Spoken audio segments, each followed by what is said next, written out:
Welcome everyone to Legion Gaming. I'm your host Donnie, and as always, I'm joined by my co-host Deuce. Hello, everyone. And today we are once again blessed with the presence of Vito, the 8-bit barrister. Thanks for letting me stay over for a week. Really appreciate it. Yeah, you've been here a whole week. Slumber party. Yeah, you've been my guest here. Absolutely. But yeah, it's great to have you back on another episode, Vito. It's we've been talking about these two games for a while, so I'm really glad that we finally were able to make it happen several months down the line. Yeah, definitely glad to be here. Yeah, so for today we are covering a genuine Game Boy classic in my eyes, Super Mario Land 2, 6 Golden Coins. Not the 6 Golden Coins, 6 Golden Coins. Oh, that's right. I always thought that was really weird. It's not even Legend of the Six Coins or anything like that. Yeah, it was a weird thing I realized when I was putting the notes together. I was like, it's just called 6 Golden Coins. I always said the 6 Golden Coins. Oh, okay. Super Mario Land 2. Here's some loose change. Yeah. It's the stuff you find in your couch. Yeah. So it'll be a really fun episode with that game because that's, I didn't grow up with the Game Boy at all. Like I got it kind of later in life because it was given to me. So this was one of the few games that I got to play thanks to you guys because you owned it and I played the hell out of it, at least as much as I could. So I'm really glad we're covering this one. But before we get to that, what have you fellas been playing lately? Maybe Vito, you want to start with this one? Sure. So continuing with Baldur's Gate 3, still learning the ropes on that. It's fun, but like I said in the previous week's episode, I didn't play Dungeons and Dragons growing up, so I'm kind of learning the rules as I go. Don't feel bad. Did you put it on easy, by the way? I forgot to ask. I did not. I put it's on the normal difficulty. Okay, because I was on normal, and I quickly put it to casual or story, whatever the lower difficulty is, because I was getting thrashed at every interaction. Maybe I should have done that. I would, because I'm, because these are CRPGs, they're computer RPGs, and I'm genuinely awful at these games. So that's my recommendation. My problem with it is like you get thrown into some fights out of nowhere. Mm-hmm. You don't even expect it, and then if you haven't been saving like every step, every time your character takes a step, you should be saving because this is ridiculous. You just get slaughtered and have to redo like an hour and a half. That's the habit I've gotten into with this game because, I've done the same where I've gotten in this situation where you're backed into a corner for no reason. You're like, this is a low-level enemy. Why am I getting destroyed? Yeah. Well, you'll unlock a waypoint and you'll say, okay, well, I'm going to go somewhere else, and then later I'll fast travel back to that waypoint, and I'll fast travel back, and then as soon as I get there, it's a battle. Yeah. And I lose. And it could be kind of long, and I mean long like, 10, 15 minutes, which isn't long in the grand scheme of things, but when you're taking turns for 10, 15 minutes, it's really deflating when you get your whole party gets decimated, and you got to restart the whole thing. I enjoyed the aspect of the battle where you have to position yourself, and it really is like you would do it in a D&D game.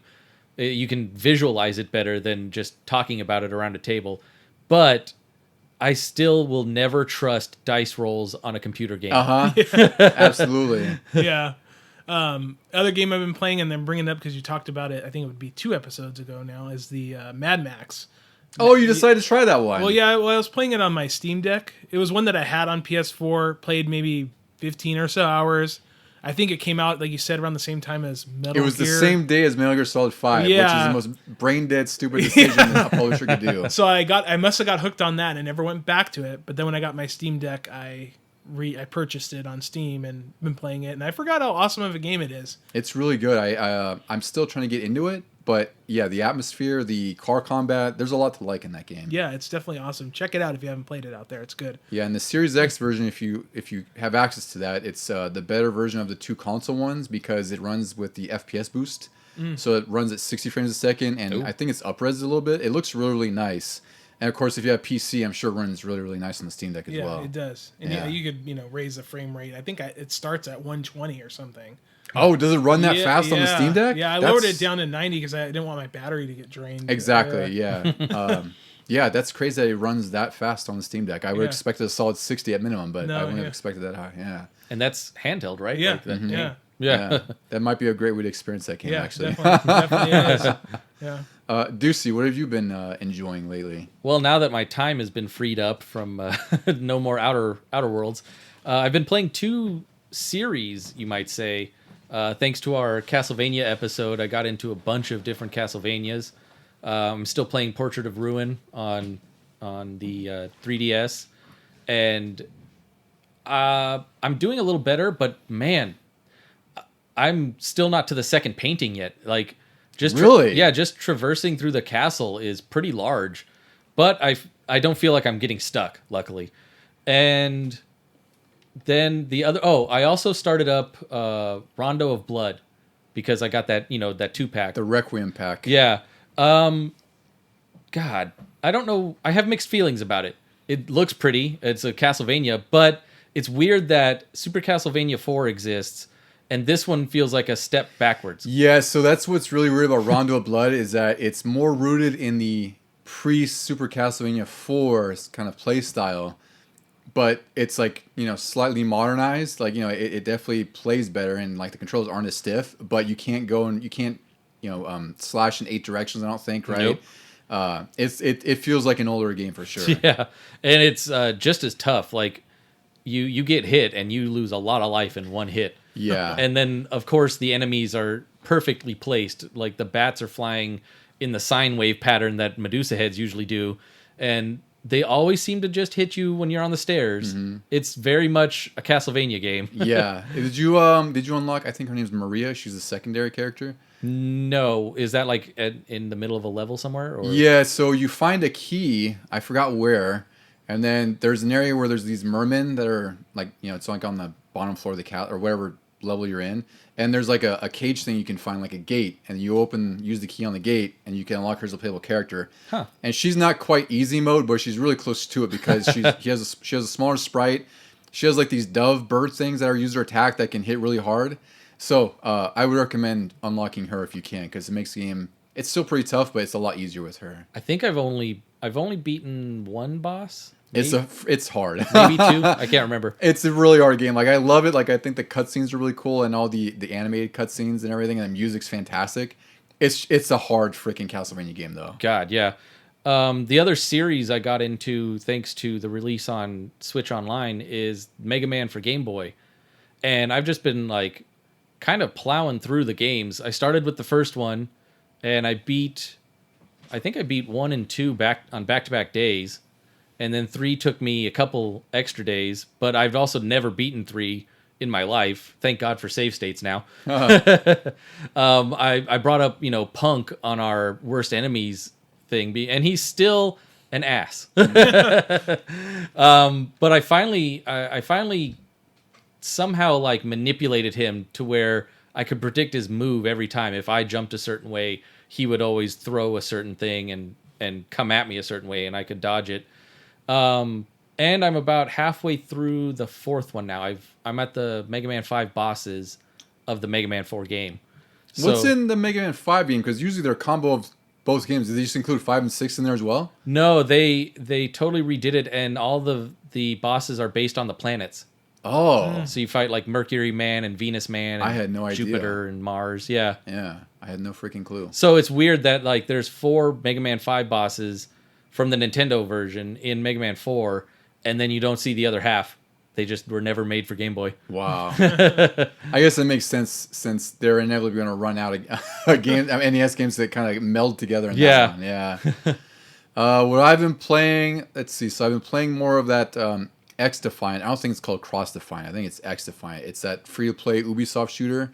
They released a patch pretty recently that nerfed something that was annoying the ever-loving hell out of me, which is the constant bunny hopping that a lot of clowns do online that like really kills Call of Duty for me sometimes, where they're sliding around, slide canceling, and hopping around. So they did a patch where they nerfed the bunny hopping, where I think it's after 4 hops, you're that seems like too many. It's still already too many. It's reduced it, hasn't eliminated the problem.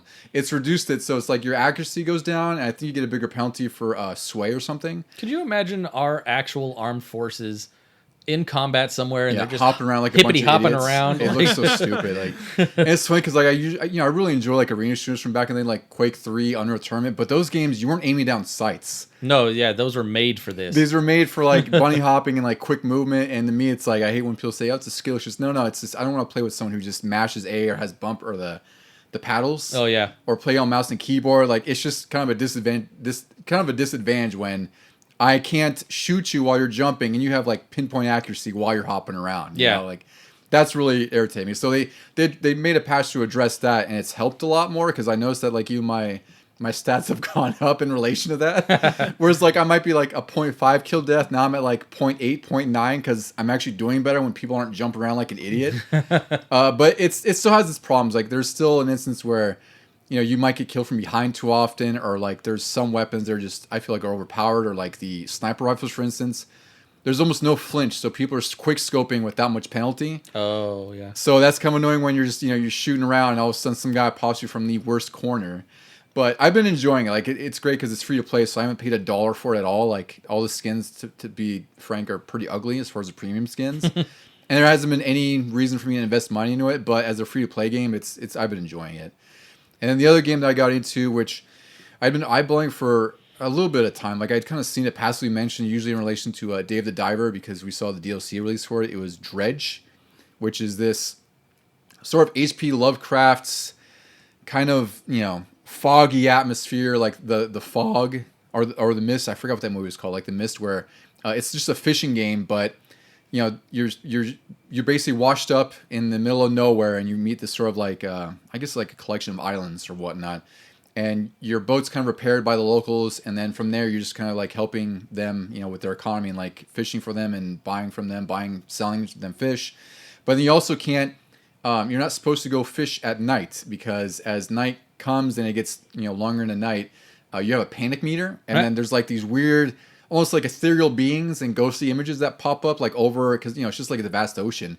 So you see them kind of glowing and approaching, and I guess I haven't really died from them yet, because there's only one monster who came up from the depths and like destroyed my boat. So the whole game is you just going to these different islands. You have to collect an artifact, because there's this mysterious collector guy who gives you special powers with each artifact. And I don't know what the story culminates to yet, because it's still kind of early. But it's pretty cool. It's a pretty chill fishing game for the most part. And then you can upgrade your little ship to have more dock space or different fishing poles, because you need different poles for different areas of the ocean. Can you exist just doing the daily fishing and selling to the people? If you really wanted to be that, yeah, you could. Because you could totally just avoid collecting the artifacts to progress the story. Yeah. If you want, and just fish. That's like Dave the Diver. I'm on, I want to say day 14 or 15, but I'm only in chapter 2. Yeah. Because going down deep and picking up certain things will progress the story. Or you can just fish and run a sushi bar. Exactly. And that's what you could do here. Like the soundtrack's really good, and it's a really gorgeous game. Like I'm playing on PS5, and it's a really gorgeous, it doesn't do anything that's sort of like a technical showcase, but it's just the art style just really lends to making everything pop more, and like the water looks great, and it's fun when you're traveling across the ocean, like you see the sun rise or sunset with you, and nice. It just looks really amazing. It's on PS Plus, which is what made it easy for me to play, because I think it's reasonably expensive. It's like $20 or $25, and you probably could get a lot of enjoyment out of it, but for a PS Plus game, like it's really great to just kind of chill out too. Even though it's like, if you're traveling at night, I do get a little bit of anxiety, because I don't know what's really out there. And there's certain fish you have to fish for your side quests that only appear at night, so you have to be out there. Yeah, Dave did that too. Yeah, right. So it's pretty cool. It does a good way of balancing, what fish you need to catch when and how you should catch them. I think it's worth checking out. I think I enjoyed Dave the Diver more because of that gameplay loop, like between the fishing and the exploring, and then also the sushi bar thing. Yeah. Whereas this is more pure fishing with like a darker Lovecraft kind of story. There's a lot of mystery and a lot of, like the locals don't tell you anything. They're all kind of cryptic. So it has that atmosphere about it, right? Where it's like you don't know what's going to happen next, which also keeps you playing, and you also have to fish. But I don't know. So far, it's been a pretty good loop. I'm only like 5 or 6 hours into it. I'm curious how long it is, because I just been fishing the whole time. Yeah, I mean, it could go as long as you want. Yeah. All right, guys. Well, I guess we're ready to talk about the 6 golden coins. So we'll get to Super Mario Land 2 on the Game Boy.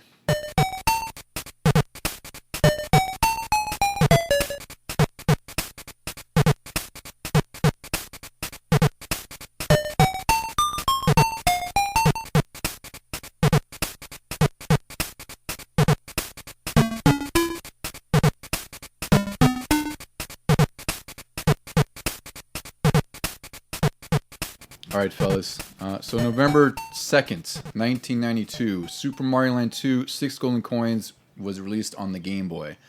This was developed by Nintendo R&D 1, which we just talked about on our Super Metroid episode. As you can see, Nintendo R&D 1 is one of the biggest developers Nintendo had at the time, and this was headed by Gunpei Yokoi, who every time we seem to talk about some big Nintendo game, his name pops up in some way or another. So Nintendo R&D did this one. They did everything from creating the Game Boy, and they worked on pretty much every major Nintendo franchise since then. And I think they're still going around today. I think they're still called R&D 1. I'm sure they're still making games, right? So the development for this started in November 1991, and they finished around September 1992. And then the director Hiroji Kiyotake said that they wanted the game to not feel bound and constrained by typical sort of platforming tropes. And they also wanted to differentiate this a lot from Super Mario Land 1, which was released, I guess it was like 1990. Was that a launch Game Boy game? Yeah, So it was 1989, was it? Yeah. Which, you guys have all played Mario Land 1 as well. I think, like, it's not a bad game. Yeah, I think it's a perfectly acceptable, fine game for what it is. That one is definitely a Game Boy game because it's got 4 worlds, and you can finish it in one sitting. Like one car trip. Really, like I think you could probably beat the game in like 15, 20 minutes, right? It's not very long. It's also, when you compare it to how this game looks, which we'll get into, it's like night and day. That game, like Mario's insanely tiny in Mario Land 1. It tries to be like a more rough translation of the Nintendo game onto the Game Boy versus its own game, which is what Super Mario Land 2 was doing. And I think that's really what drove them to differentiate this beyond anything else, because I think they realized that Mario Land 1, while it was probably well received at the time, it just wasn't as good as it could have been. And it's fine. It's when you're a kid in 1989 and you got a game, portable Mario. Yeah. You could play Mario on the go finally. Yeah, in the car with your 4 AA's, you're having a great time. So this game, again, the design intent here was to make something drastically different than they'd ever seen for any Mario game before. And they actually went in that direction until it became so foreign to Mario that they had to kind of reel it back. And it slowly became sort of influenced by Super Mario World, which... when I replayed this, I finished it when we did our recent playthrough, and you could definitely see, I definitely realize now more than ever that how much of Mario World was influenced in this game, even from just the map alone. Yeah, the map, the blocks that you're hitting, and Mario himself looks a lot more like the Mario World. Yeah, he looks like the promotional art they would always show like in magazines and instruction manuals and everything else, right? Yeah. Like he looked like that Mario style, yeah. So they were developing this game, and then 2 to 3 months after the test version was made, the dev team was actually concerned that they might have made the game too hard, which I think, we were talking about that in Super Metroid where they get so familiar with the game, the ins and outs, that they probably are tweaking it to their skill level without kind of considering how first-time players might expect this. So... that's something where, again, they would get playtesters from all different sort of age ranges, and different, friends and family where to help out to figure out like what the right difficulty with this was. I think ultimately, like the final game, it was just right. I think the levels might be a little, I think they're just challenging enough, but the bosses are probably a little too easy for my taste at least. I noticed in my recent playthrough that the bosses can be tough if you misjudge certain jumps. Yeah, absolutely. Like you miss that one jump, you may have a chance of dying because you didn't get the pattern right. The hitbox might be a little wonky sometimes. I was fighting the witch in the pumpkin zone, and I could have sworn I was like hitting her, but nope, I was, I guess, clipping the corner and I died. That collision detection is a little off sometimes, yeah. And then probably the most notable thing about this game is it's the first appearance of Wario, which would later become one of the most iconic Nintendo characters since. So he was introduced in this game, and his attitude and style were matched to be like the literal upside down version of Mario. Like he's supposed to be the bad guy, and his name actually comes from the Japanese word warui. I don't know if I pronounced that right, which means like bad guy. Yep. And it just so happened that that's spelled with a W, and it worked out perfectly that you turn the Mario M upside down, and you have Wario. At the time, this is all rumor, by the way, but Nintendo R&D might have been a little sort of disappointed that they had to work on a Mario Land game because they didn't create the character. So they almost felt like they were slighted because they had to work on someone else's work. So they wanted to create Wario, and his sort of attitude kind of reflected their disdain towards having to work on a game. This is what we think of your Mario. It's like, well, guess what? We're going to put our own sort of creation there just to give you the what for or something, And also at the time, like Shigeru Miyamoto, and then there's Nintendo EAD, who typically would produce these kind of games. They were busy working on Wave Race and Mario Kart. So because of that, they let R&D 1 handle... Wave Race for Game Boy, the first one. Yes. Oh, weird. If you can believe that. It always trips me out that Wave Race started on the Game Boy because I only knew about that series from Nintendo 64. Yep. You know, I was today years old when I learned that Wave Race was on the Game Boy. Did you really I know had about this no version idea at all? that was on the Game Boy. Oh my No clue. god. I thought it was just on N64. Yeah, It was a top-down. it's a wasn't it? top-down God. racer, and I don't know where Deucey had seen it. Like, it must have been in a magazine. I don't know how we even came up with it, but we were like, there's a Wave Race before Wave Race 64. So it's funny that that's what was preoccupying their time. I don't even know if that one was good. I never even played that I version. mean, it was sort of meh from what I've heard. Like, people really liked that Wave Race 64 came out, and just like Vito, nobody knew about the Game Boy. Yeah, one. it's weird. Like, I remember seeing it back then, and you know, I'm sure I probably thought it came out after the Nintendo 64 version. Yeah. But it was well before that, apparently. It's just no one noticed. And to think that they passed up on doing a Mario Game Boy game for Wave Race of all Yeah, well, things. Wave Race and Mario Kart, so it's both of them. Okay, yeah. Is what they were preoccupied with, which, but it's also, I mean, it kind of worked out because the way this game, Mario Land 2, ended up, it kind of worked out pretty well, I would say. 'Cause Yeah. I don't know what Nintendo EAD would have done, because I don't know, I forgot to check if they made the original Mario Land, I'm not sure. Oh, they might have. They might have, so it's also possible they might have made something similar to that, too, you know? Or we would have gotten a Game Boy version of Mario 2 with the... That would have been funny. Of Doki Doki Panic. Yeah. That would have been really funny. Yeah.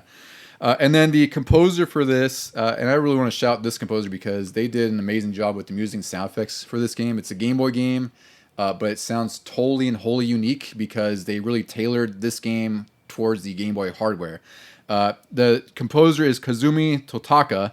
And, you know, he was known for Mario Paint, Link's Awakening, Warrior Land, Virtual Boy, which, you know, I don't have very many Virtual Boy games I love, but that was probably the only one I really loved. That was the one It was playing. the best one, yeah. And he's also done, like, Luigi's Mansion series, and he was the Japanese voice actor for Yoshi. So, again, a pretty prominent person in Nintendo. Did Yoshi have a different voice in Japan? Well, you know, he probably did, like, the shouts. I don't know. I don't know who the U.S. one is. I just, you know. He's over there. Yoshi. Yeah, he could be like that. What was the Mario Party or Mario RPG guy? The cool Yoshi with the Boshi? Boshi. Yeah, he might be like Boshi or something. Yeah, so he purposely made this game or tailored the soundtrack and sound effects of this game to the Game Boy because he was kind of concerned that if the music was too similar to the Nintendo or Super Nintendo, that you would easily see how inferior the hardware is for the Game Boy, which I could kind of see because I think the fact that this Mario Land 2 has its own unique sound and like flavor, it definitely makes it distinct from Mario World, Yeah. and also gives its own feeling that isn't typical from a Mario game. It's, like, when I played it again, the sound effects and the music are just etched into my brain. Like, Yeah. I immediately remembered how everything sounds and is going to sound.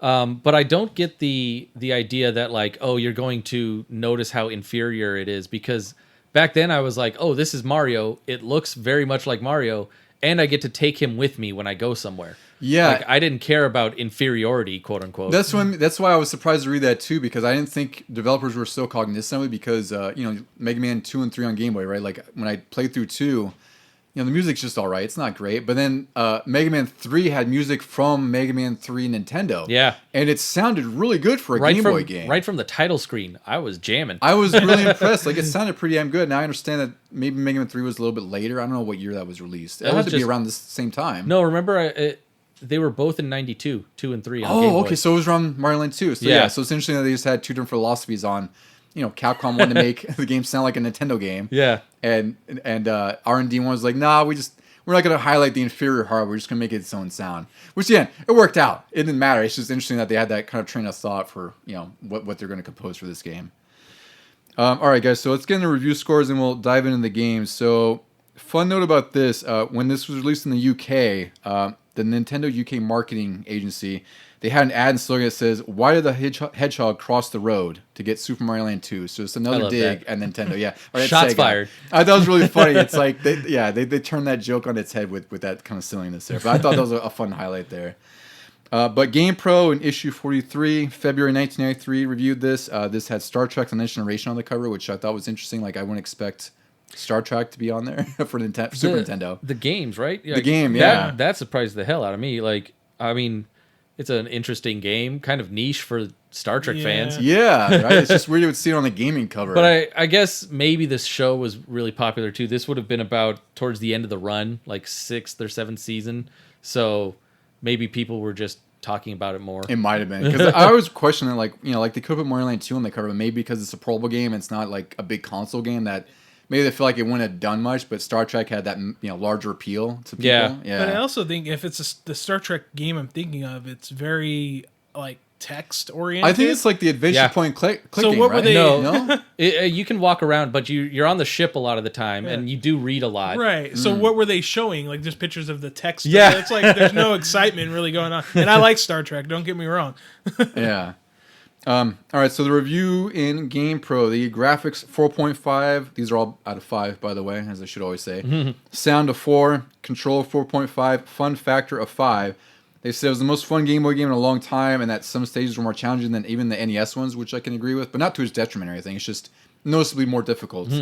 And they thought that the game translated really well on the Game Boy hardware. I think the hardest level that's probably harder than Nintendo ones is when you're in space and you're going through the little star maze. See, I thought that actually wasn't that bad, but also I'm an adult now. Yeah. Right? That would have been a lot harder when I was 7. Yeah. Yeah. But I think those scores are pretty much on the mark. Like, I think this game is freaking excellent end to end. I would have put the sound up a little more. I maybe. agree. And that would have been at least 4.5 or something. Yeah. EGM also reviewed this, issue 43, February 1993. They had Bubsy on the cover. Of course they did. And this got Editor's Choice Gold. They got 9 out of 10, 9, 9, and 8. They thought it was the best Game Boy action game they ever played, and they loved how big the game was with all the levels, secrets. The graphics and music were praised, and they said it even upstaged some of the NES games. And then Nintendo Power, our favorite reviewers, seemingly over the last few weeks, Stussy, with some of the stuff they've been throwing out at us. You can never accuse Nintendo Power of favoritism. Never. Yeah. I don't know where I got that idea, but back in the day, they were brutal to their own games. So Nintendo Power reviewed this issue 42, November 1992. So you can notice that's considerably earlier than the last two magazines because Nintendo probably got premiere and early access to their games. You know? Yeah. And Super Star Wars was on the cover with Darth Vader. Vito, did you get that issue from when we were at that Game Swap? Is that the one you took out, or was that Batman that you took out? It has Batman Returns on Oh, the maybe cover, I saw the Star Wars one in there or something. I It had seemed that one. familiar. I know you probably had it for remember sure, that one. Yeah. So this was reviewed in, let's see. It had a 4-page guide in Nintendo Power, and then the review scores, I'm just going to say, I think these are all off the mark. Yes. Drastically. Yeah, these are all out of 5. So graphics got a 3.8, play control got a 3.5, challenge 3.5, theme and fun a 4. So the reviews here, Nintendo Power has such a weird history of reviews. Like they're always like short snippets, or like, some of the reviews almost sound like marketing copy where it's just like a couple lines about the game without really being descriptive of what's good or bad. And this was, I guess, an era where they had like 3 reviewers with 3 sort of different positions on the review. And they really had nothing bad to say about it. They said, one of them said that the game was top notch and the different zones shine with personalities. The other just said, I love the bunny ears. And the last one just said that it'll be a big hit because of levels and surprises. So How do your scores not reflect that? that's what I mean. Like, it's weird that, like, those reviews are so short, like literally 2 lines, and then they still gave it kind of like lukewarm, middling reviews. I thought that was really off. The one that said I love the bunny ears, maybe it was like as a whole a negative review, and then the one positive was I love Was the that- bunny ears. Yeah. Fit in. They were the ones that drove the score Yeah. down. Yeah. No, like, I don't get, like, the play control. I know it's a little floaty when I was It's playing a little it. stiff Yeah. sometimes. Yeah, but the challenge, okay, yeah, it's kind of easy compared to most games these days and even most Nintendo games. But still, in the 3s, like, make it a 4 or something. And like, God, what we talk about last week where they were giving like 3.8s and all that stuff, or 3.5s, and was that? Oh, that was for Castlevania and that's right. and And Mega Man 3. Mega Man 3, which was the more egregious scoring for me, was Yeah. how low they put that. So it's just really funny that, like, the more we look in Nintendo Power and like we pull these scores for old games, like I swear they were biased towards their own games back then. But it seems I was just mistaken. They seem to just crap on everything. Yeah. All right, guys. So I guess we'll get into our thoughts on this game. So where were you? Like, how did you guys first come across this? Like, what was your instances then, and how did you enjoy playing it this time around? Well, can't say I rented it because Blockbuster didn't have Game Boy games. Yeah, that's always blew me away back then. It's like I always wanted to play Game Gear games, and Warehouse had them for like a little bit, and it was like 3, but you couldn't rent portable games back then, really. I feel like I definitely saw the ads for this on TV. There's that famous one where Wario is like hypnotizing you. Yeah, Yeah. And then ads for it in the Nintendo Power itself. So I'm pretty sure I just asked for it for probably my birthday. I tended to ask for Game Boy games for my birthday. Really? So you have like Game Boy games for your birthday, and then maybe like Super Nintendo for Christmas or something? Because I knew the Nintendo and Super Nintendo was more expensive. So Yeah. I was like, we'll save that for the big, That's awesome. the big times. So yeah, I'm pretty sure I got this for my birthday, and I didn't think anything of it. I was just like, yes, this is a sequel to the first Super Mario Land, and it's better because it's a sequel, and that tends to be how they improve on things. Vito, how'd you come across this one back in the day? So I got a Game Boy for Christmas, early 90s, that had the pack-in with Tetris, but I believe as a separate gift, I got this game with it at the same time. And that's how I first got started with it, but I remember what struck me was how good it looked right away, because I think I'd probably been playing Super Mario World at your house, Donnie. Yeah. And so it looked, for me back then, it looked like it was a Super Nintendo game on Game Boy. True. That's the way it looked. And what also struck me was how odd of a game it was, with the different worlds, the Turtle Zone, the Macro Zone or Micro Zone, I forgot. Macro. The statue of Mario. Yeah, the statue of Mario. Yeah, it just always stuck with me. And I just a real quick story. I remember my grandmother, my dad's mom, used to live in San Diego, and we used to go down there a lot. And one summer we went down, and my cousin Sam had a Game Boy, and he really wanted to borrow this game. He's like, "Hey, let me borrow this, and I'll let you borrow Speedy Gonzales. And when we see each other in like Speedy Gonzales. when we see each other in 3 months, we'll switch it back." So okay, yeah, I'll get it back in 3 months. I think it was a year and a half before I got that game back, and I was so mad. And when I got it back, it was just like relief, because that game is just amazing. I was just really happy to have it back. It's so much better than Speedy Gonzales. That's not even a contest. Not at that even point. close. Yeah, I remember. So I don't remember which one of you I played at first. It might have been your house video, because I'm sure I was at your house and you got this. But this was, again, I didn't have a Game Boy growing up. I had a Game Gear, and my dad was just kind of, of course, like you can only really get one system. But my dad also just liked the Game Gear screen better because it was in color. So there's a lot of Game Boy games that you all had that I envied and could never play.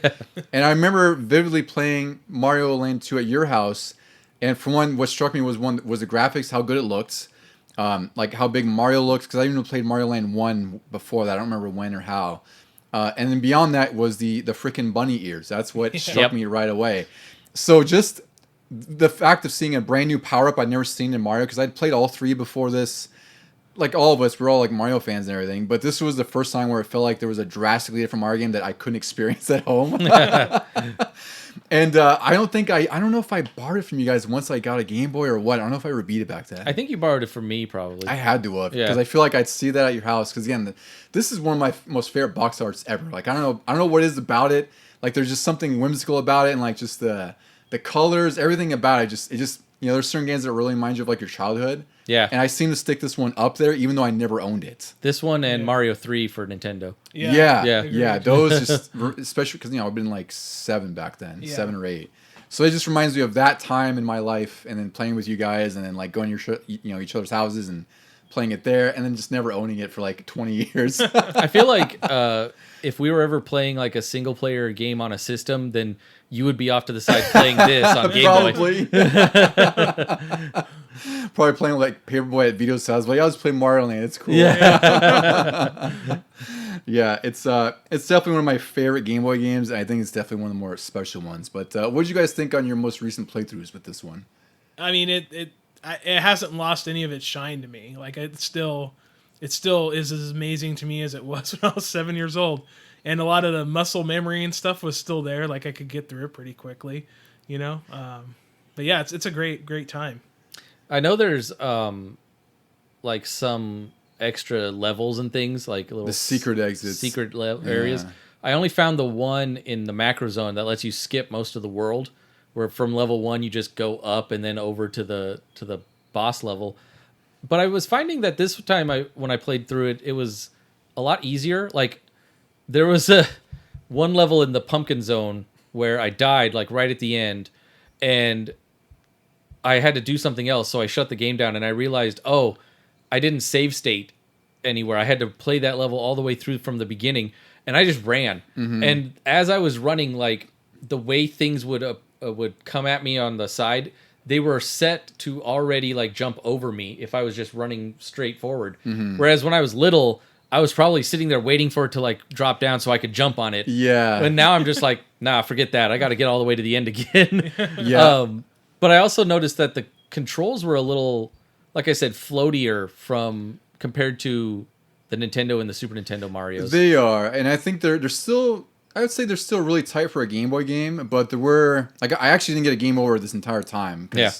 You know, there is a casino in the game where you know it's so this game's pretty different from typical Mario games just in general. Just like we were talking about, like the enemies are a lot different, the themes of the world are drastically different, but also has some different mechanics where like coins. You don't have a score in here at all. Not that the score mattered in the original games either. It was just really just high score and bragging rights, I guess.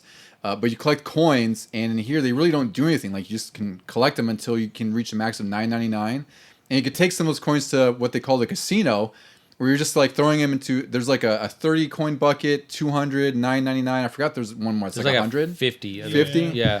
And then you could sort of gamble on like certain prizes. So like one of the I gambled once. I put 200 coins in. I got 20 lives from the casino. I got up to about, I want to say 37 or 38 lives without even going to the casino. Wow. Yeah. I don't know how I was doing it. Oh, I was getting, when you hit the little bell at the end and there's the little claw machine. Oh yes, yeah, the yeah. goal. Yeah, I was getting a lot of those three ups. You also get a 1-up for every like 100 enemies you kill.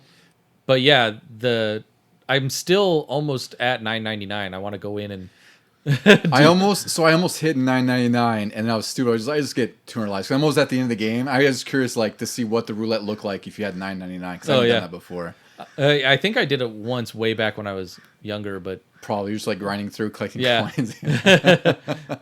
I didn't even realize I was collecting that many coins. I've only got 4 of the worlds beaten in this playthrough, and I'm already up at around like 901. Yeah, that's what I mean. Like, this game is pretty generous for the most part. That's why I say like the challenge, it's reasonable. I'd say the levels, the level of variety is really good in here. I would say for one thing, just beyond the fact that there's how many worlds are in here? There's I think like 6 worlds. 6 worlds with about 3 to 4 levels in each. Yeah, so there's Tree Zone, Turtle Zone, Macro Zone, Pumpkin Zone, Mario Zone, and Space Zone, which is sort of like a hidden world you can reach by. There's one level that has like a hippo, and you're just like in a bubble, and you're floating around, and you basically go up and up until you reach Space Zone. And the boss for that level is the boss from the original Mario Land. What's his name? Tatonga. Tatonga, yeah. And then once you beat all 6 zones, you get a coin from each zone, and then you could go to Mario's castle. Because the whole story with this game is that instead of Princess Peach or Princess Toadstool being a damsel in distress, Mario just rescued her, and then Wario's taken over Mario's castle with sort of like a curse, and then Mario has to get the 6 golden coins to break the curse and then fight Wario. So each of the levels here, they're pretty well varied.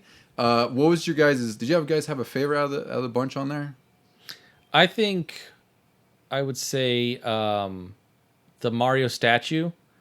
At the Mario Zone. Yeah, Mario Zone. Yeah. Especially, like, I just liked how when you first start, the first level you're in is foot, the base of the statue, and there's like a whole bunch of gears and everything, because it's like trying to represent that the statue moves. Mm-hmm. And so these are like how things are moving and everything. And as you work your way up, each level in there is different. All the way to the top, when you're at the boss level, it's built out of Legos. Yeah, it's really cool. It looks really awesome. Yeah. What were you, Vito? There's 2 that come out immediately to mind. I believe it's the turtle where you go inside of the whale. The whale. Yes, the first world. Yeah. Yeah, that one was always cool, and I always like the Space Zone just because of like he wears the space suit. And it just always looked cool to me. The music's really fun for that one too. Yeah. The music in here is great, and it's funny. Like after I'd read that it was the same composer for Mario Paint, like he had done some music on there. I noticed that there's a certain sort of style with Mario Land 2 that reminds you of Mario Paints, like especially when you're you're in the painting canvas. But the music in here is really good. Like it fits with the sort of the charm of the graphics and everything. My favorite level was Pumpkin Zone. Yeah. I just love the Halloween theme. The one I wasn't so warm to, that I thought was just kind of weak and boring, was Macro World, where everything's supposed to be a little bit bigger. Oh yeah. I wasn't a big fan of that. That one. was actually my second favorite.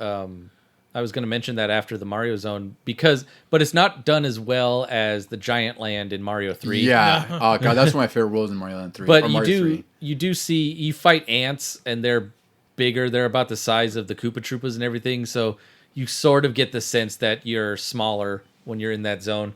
My, I guess, least favorite would be the Tree Zone. I don't know why. That was kind of weak, yeah. But like, I felt like going through the levels where the sap is just kind of slowed you down. Yeah.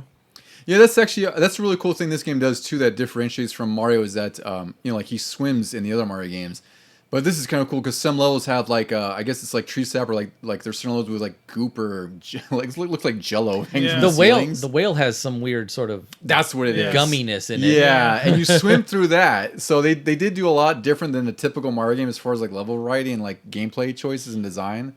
I liked the Turtle Zone, like you mentioned, because it's 3 different things where you start out on some islands and you're in the water and you're going down underneath, and then you go into like a wrecked submarine Yeah. that's like half flooded. Yeah. And then finally you go into the whale, which is completely different from the others. Yeah, this they did a great job with making each world feel distinct from each other and almost feeling like you're journeying through that area.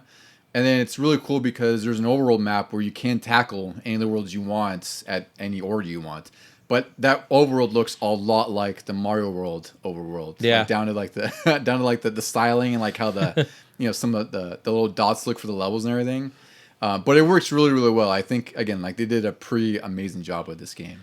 The one thing I didn't fully understand was they said they didn't want the typical damsel in distress. They wanted it to be like Mario seemingly doing something for himself to be more manly or something like that. Yeah, they said to make it more of like a manly story. Like it was just like a loose term he used like in an interview, but it just sounds really ridiculous. And I was like, if you think about every Mario game ever, he is the most selfless hero Yeah. you've ever seen. He only has adventures to help other people or other things. Yeah. it's funny that they use that as like the narrative clip here because it's like Mario just was out on his adventures. Someone squatted his house basically. Yeah.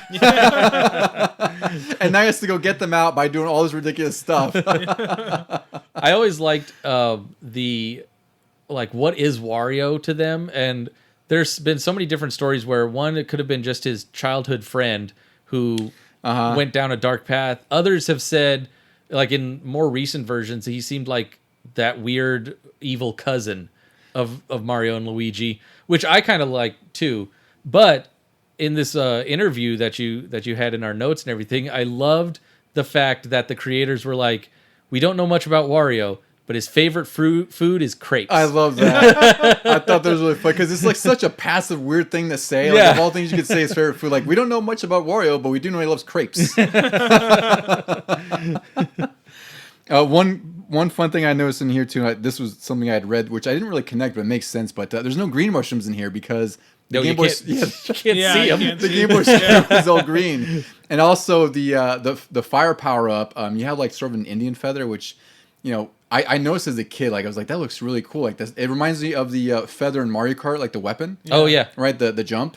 But I didn't. I think make that's it, where. Oh no, that feather's based on the cape from Mario World. Yes, from Mario World. Yeah. Yeah.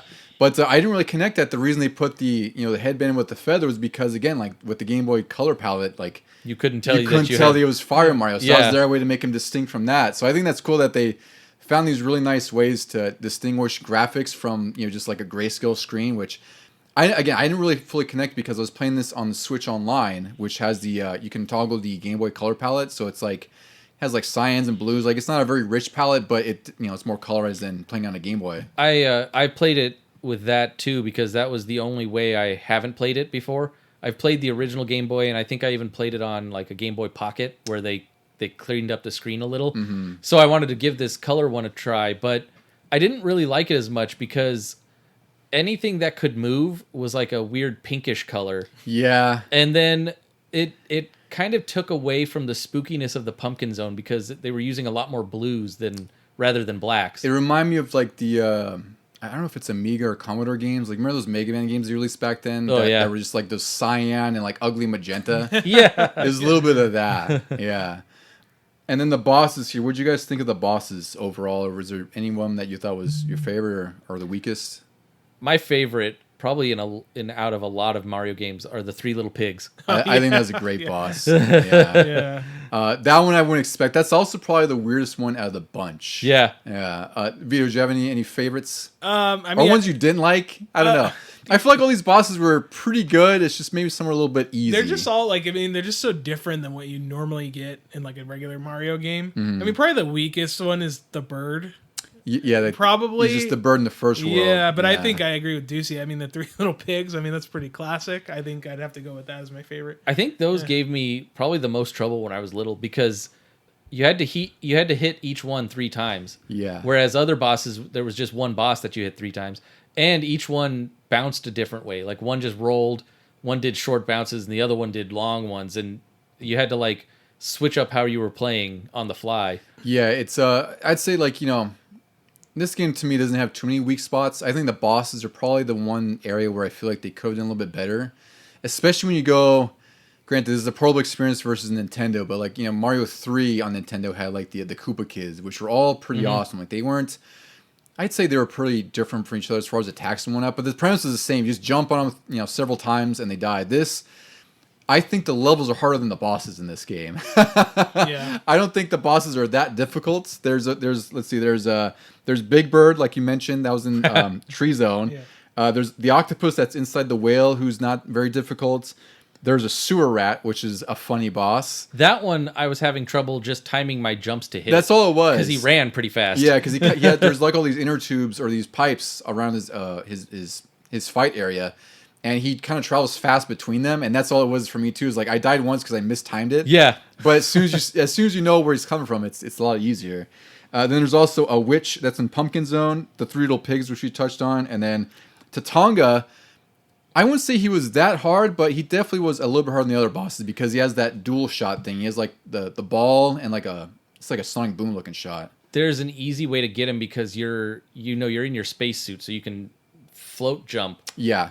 And you can jump up to the corner, so when he loops back around under you, you just go boom, boom, boom. I didn't know. Oh, you could do 3 in a row. Yeah. Oh, I didn't know that. I was trying to follow him back and forth with that. Yeah. I feel like he was probably the most difficult boss, and then the final boss. So once you beat all 6 worlds and you get all 6 coins, then you can go to Mario's castle, and then you can open the door there because that's the thing. It's like a sealed door, and you fight Wario, and he has I think it's like 3 phases. Yeah, he has each of the hats. Each that you of the can powers. get. Oh, Yeah. So right. he has Yeah. the bunny ears, which were introduced in this game, which I think is that probably is my favorite part of the game, even though it's not exactly an offensive maneuver. It's just a really fun way to traverse the You're game. just floating a long distance. Yeah. Yeah. Did you guys have a favorite power? Because I mean, there's only a handful here. There's only like the fire flower. And the bunny ears. The bunny ears, right? And that's really it. Everything star. else, you get the star, which you get by I think if you kill 100 enemies, it spawns, and there's also some you could find throughout the levels. In this, I think when I was younger, I used the bunny ears a lot more because it was unique to this game. But I found on this playthrough, I was using the fire flower a lot more because I could just mow through the enemies and keep going.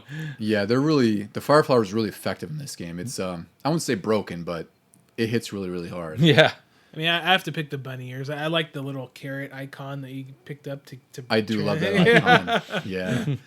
Yeah, and then Wario's last fight, you have to do 3 hits on each one, and he was pretty easy too because most of these bosses really you could just get into a certain spot, like their patterns are so simple that you just bop on them 3 times. And Wario, I thought was gonna be a worse threat because I didn't remember. Like I beat this as a kid, but I beat it a lot as a kid too. But I do remember he was probably the most difficult, which made sense to me. He was the last boss. Yeah, he should have been. It's also interesting that I didn't consider this, but this is the only one of the few mainline games, Mario games, that doesn't have Bowser as the main boss. Yep. That one I didn't really expect. It was this one, Mario Land 1, and Mario Bros. 2. 2. Yeah. Exactly. Yeah. It's only one of 3, so it's just those 3, which is pretty interesting because you always associate Bowser with Mario, and it's weird to think that this game, as different as it was. But I also feel like this was like a Game Boy game, so it didn't really directly tie to the Nintendo ones. It made sense to me because the first one didn't use Bowser either. It was literally, in my mind, I was like, this is Mario Land. He's in a different land. Yeah, it's a totally different world. Bowser doesn't even bother with that land. Yeah. Did you guys have any experience with the Mario Land games after this? Did you play Mario Land 3 or then we'd go to Wario Land, really, which I think we should cover. That'd be a really fun series at some point. That was Mario Land 3 was Wario Land 1. Wario Land 1 was probably my favorite Wario game. Oh, really? Yeah. Yeah. And I played that a ton. I never got to... Did you own it? Yeah. I don't remember if I borrowed that from you. I never played Mario Land 3 or Wario Land. I've never played those. I played this one, obviously I had it. Mm-hmm. And then somebody I knew was like a friend of my mom's, their son had Mario Land, the first one, and I borrowed it from him. So I played that after Mario Land 2. Oh, that's funny. Yeah, and I was like, "What the hell is this?" Yeah. You know, like, it's not a bad game at all. It's just it's just so jarring, to see the difference. But yeah, I should go back and play Mario Land 3 and the other ones. But yeah, Mario. Yeah, I wish they would release Mario Land 3 at some point because I never played that one and I never played Mario Land 2. Oh yeah, Did I don't think I ever played that one. You never played 2 but either? I recently picked it up at one of the game shops. Okay, maybe that's what I was confusing Yeah. you with. Because I did play, I love the hell out of Mario Land 3. I got that at Blockbuster used, and it's a really good game. It's really different in the sense that it's not like a straightforward platforming game. Like you have to do a lot of it's almost like a Metroidvania in a sense. Yeah. You go in different levels back and forth. Like you collect the red key on level 1, and then that unlocks an area in level 2, which gets you the silver key, which you take back to level 1. And it's really good. It's and Wario doesn't die. He just absorbs the power of the enemy that hit him. That's what threw me off. Is like he doesn't die. He has has infinite health, and then he can get he can turn like an ashy Wario. Yeah. Like if he's up in flames. But I think that'd be a fun one to cover. Actually, I was just thinking about that if we could play them together or something. Yeah. Anything else before we get into speedruns, fellas? Anything else you want to touch on for this classic game?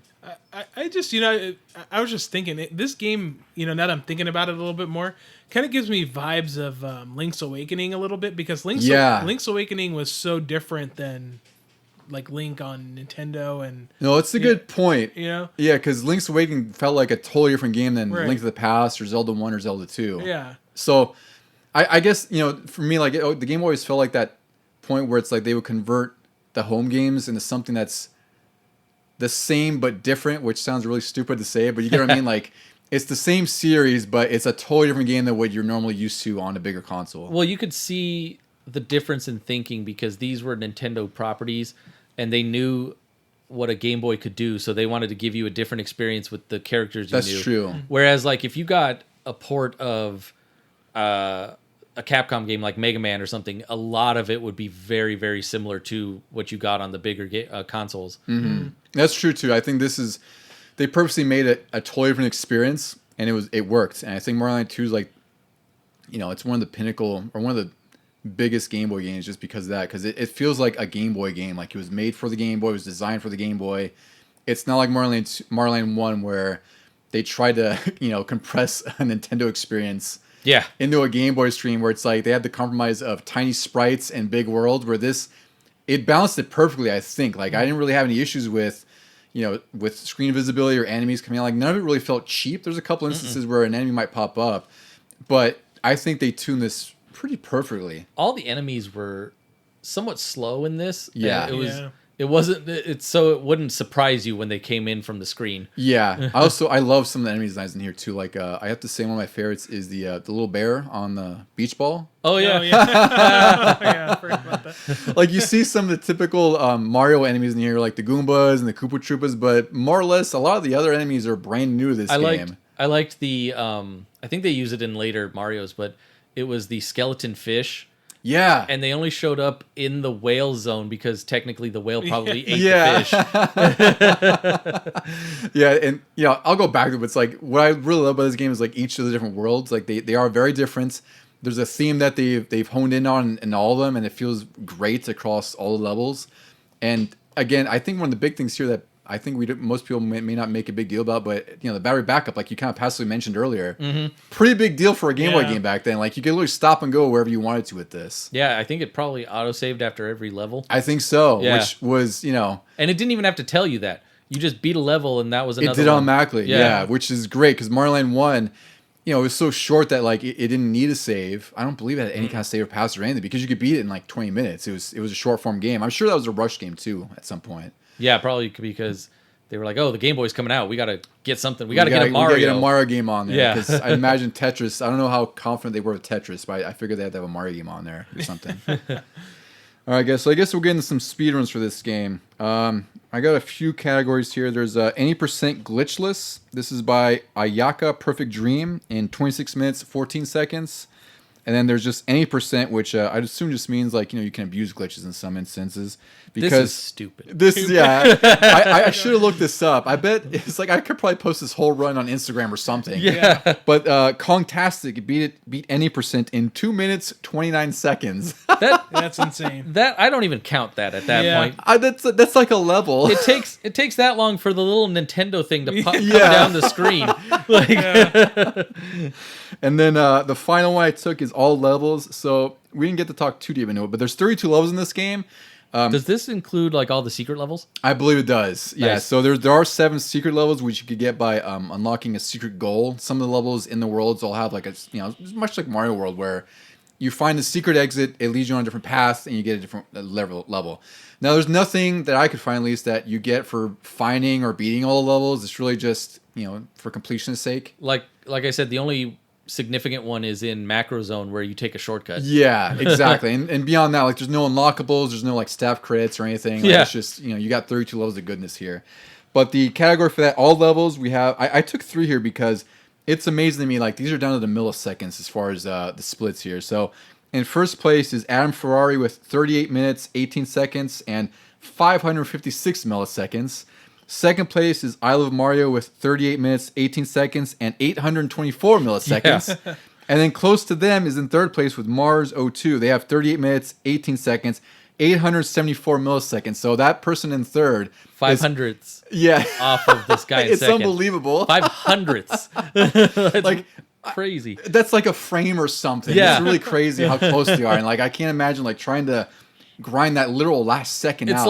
It's like when a level started, he put his finger on the D-pad one split second too late. Literally a split second too late. So I thought that was amazing. Like I was looking at the records, like, geez, like they're really close. I have to give them all a shout out because they're all within 100 milliseconds of each other. It's really crazy. Yeah. Yeah. All right, guys. So I guess we'll get into final thoughts here. So overall, Vito, like, where would you place this on your sort of Nintendo Game Boy hierarchy, gaming hierarchy? What do you love about Mario Land 2? I think the main thing for me now as a 39-year-old is I have a lot of nostalgia kind of wrapped up in this game. Like, I remember just playing this a lot at my grandparents' house. I spent a lot of time at my grandparents' house, so it just brings back those memories. But it's definitely, I don't know, top 5, maybe top 3 Game Boy game. Like, it was one that I consistently and constantly went back to when I had my original Game Boy and played over and over and over again back then. But yeah, I think it's definitely up there. I think as far as the Game Boy Mario games I played, it's probably the best one.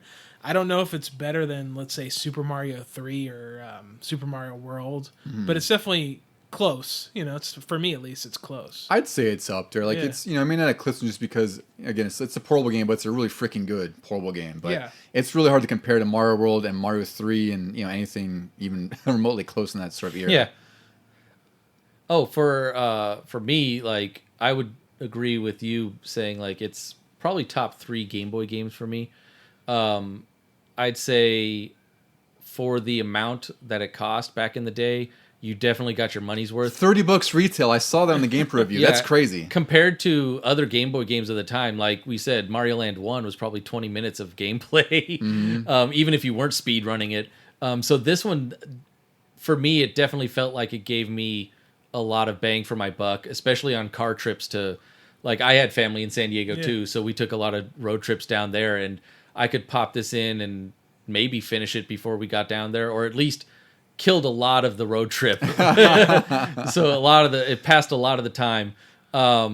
Yeah, I think we should do an episode of maybe just top 5 Game Boy games or something. That would be one fun, time. especially for me because you grew up with a Game Boy. So for me, that list is gonna be really hard. Yeah. But I'd be curious what would be on yours and mine, and then I don't know. Maybe someday we could get you on there, Vito, because Yeah. I'd be curious what your list would be if you had one. Yeah, too. I'd have to really think about it. I would have There's a lot. to too, because that's Yeah.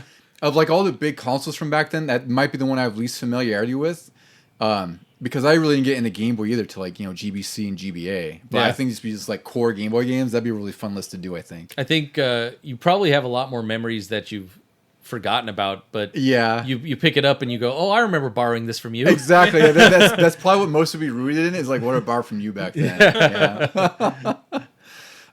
For me, I'm in complete agreement, obviously, with you guys. Like this, for being a system I didn't own, this was like one of my favorite games ever, and it still is.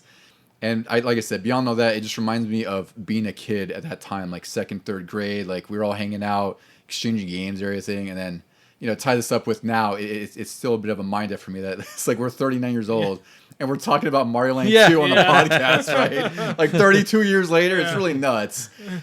So that, beyond that, like that's one of the biggest reasons why this game will always hold a special place in my heart is because of just the nostalgia with it. And beyond that, it's just a really fantastic game. If you haven't played this, like go check it out on the Switch Online app or emulate, do whatever you need to do. But it's one of the best experiences you'll play on the Game Boy, and it holds up amazingly well for being as old as like 32 years old. And being a Game Boy game, it holds up really, really well. And if there's any thoughts or you want to share your memories of Super Mario Land 2, you can reach us on Instagram at Legion Gaming Podcast. You can also email us at legiongamingpod@gmail.com. Vito, remind us where we can find you on the Instagrams. At 8-Bit Barrister on Instagram. Give me a follow.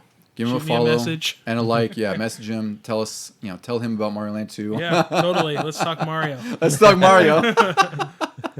Do see Vito, any final words for our friends off there in, Mario Land? Yeah, I got one. Hey, Sam, if you're listening, I want a year of my life back. Are you borrowing Super Mario Land 2? That's the 30-year grudge. Vito, actually, do you have any grudges you want to get off your chest for this? No, you returned all my games in a timely fashion. Perfect. All right, guys. Well, I guess that'll do it for this episode. Do give us our usual sign off. Press start to continue. Thank you, everyone.